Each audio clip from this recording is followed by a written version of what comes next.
Halo boys and girls, welcome to my channel. Dan hari ini aku mengeksplorasi sebuah gamelan Jawa, daerah istimewa Yogyakarta atau yang sering disebut Jogja. Merupakan salah satu suatu kota di Indonesia yang masih memiliki adat istiadat, budaya dan tradisi yang kental. Kota Jogja tidak hanya dikenal sebagai kota pelajar dan pusat pendidikan, akan tetapi Jogja juga dikenal sebagai pusat kebudayaan Jawa. Salah satu kebudayaan khas Jawa sering didengar di Jogja adalah suara alat musik gamelan. Indahnya alunan alat musik gamelan bagi beberapa orang yang mendengarnya merasakan pengalaman unik dan memberi beragam makna. Suara gamelan tidak hanya menandai keberagaman budaya tetapi juga menciptakan berbagai perasaan dan kenangan. Akan tetapi, di balik merdunya, alunan gamelan Jogja merupakan sebuah kota yang kaya akan budaya dan tradisi, menyimpan berbagai kisah mistis terkait gamelan. Salah satunya yang paling dikenal adalah sering beredar adalah mitos tentang suara gamelan mistis yang sering terdengar tanpa ada sumber suaranya. Mitos ini tidak hanya menjadi buah bibir masyarakat setempat tetapi juga menarik perhatian para wisatawan paranormal hingga peneliti budaya.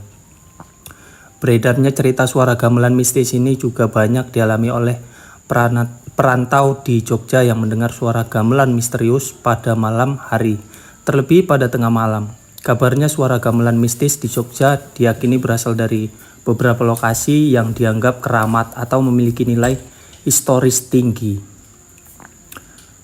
Beberapa tempat yang sering dikaitkan dengan suara gamelan ini antara lain wilayah Keraton Yogyakarta sebagai pusat kebudayaan yang pemerintahan kerajaan Yogyakarta. Keraton menjadi salah satu tempat yang diyakini memiliki energi spiritual yang sangat kuat.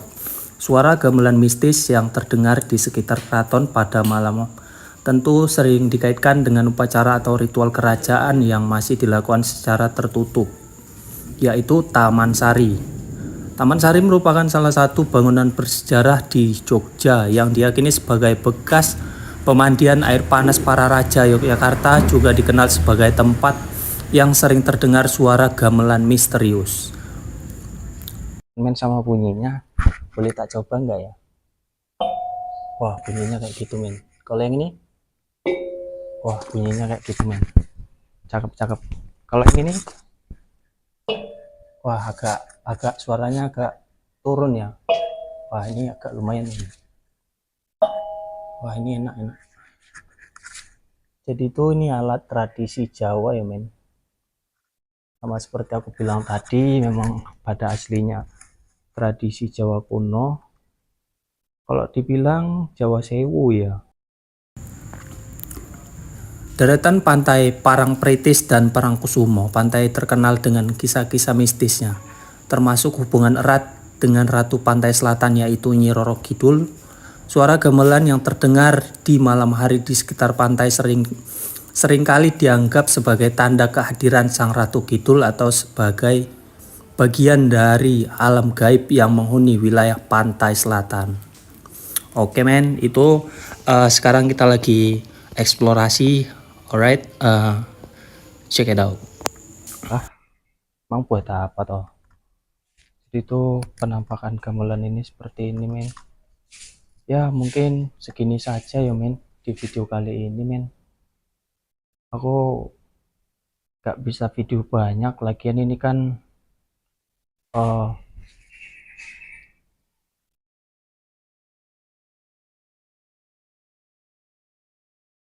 tempat yang kalian lihat men.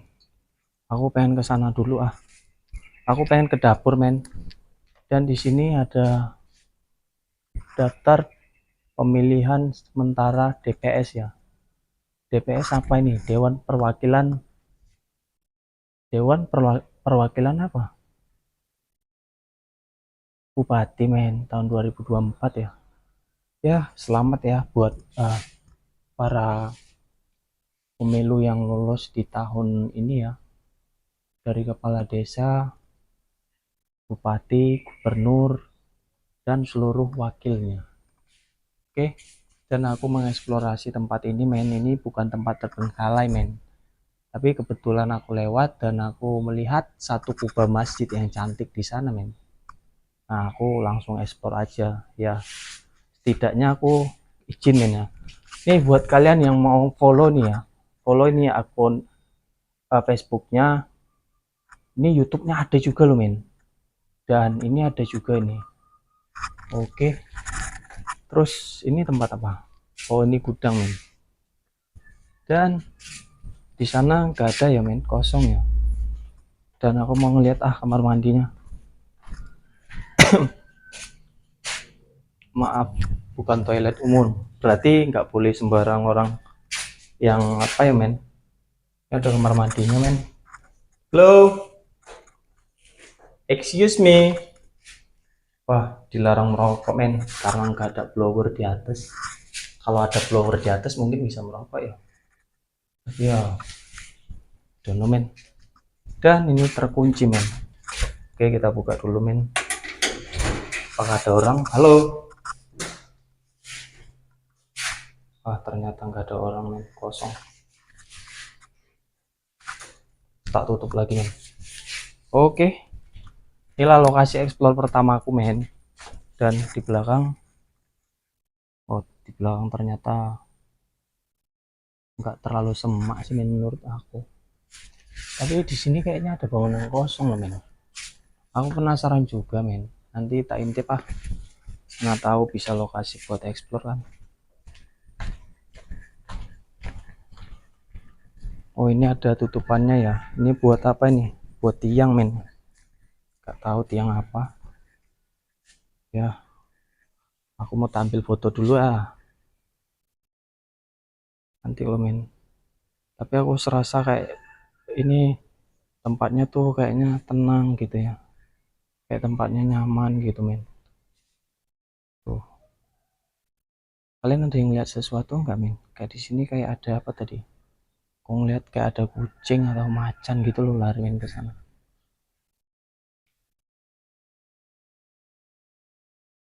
Dan ini gamelannya ya, men. Dan di sini ada lambang burung Garuda yang bertuliskan Bhinneka Tunggal Ika ya, men. Tak foto dulu, men, karena aku warga negara Indonesia dan aku harus cinta dengan negaraku. Oke, dan kita tar ya, nyun sewu, aku tampil foto dulu karena tempat ini cantik. Kalian tahu nggak alasan destinasi bener nggak, destinasi apa, destinasta apa sih, destinasi tempat wisata nomor satu itu, men, di Yogyakarta, men. Jadi buat para pekerja keras kayak yang kerjanya di luar negeri, men, ataupun buat kalian yang pengusaha, kalian harus punya waktu buat menikmati dunia, men. Ya, termasuk seperti aku, men, ya. Jadi itu ada nggak ada uang itu kalian harus nikmati, karena dunia ini untuk dinikmati, men. Bukan begitu?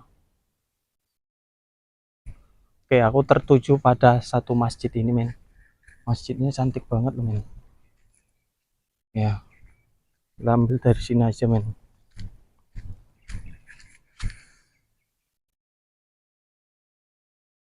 Tuh, kalian lihat tuh. Aku tuh cinta sama masjid, men. Jadi aku harus ambil. Assalamualaikum warahmatullahi wabarakatuh.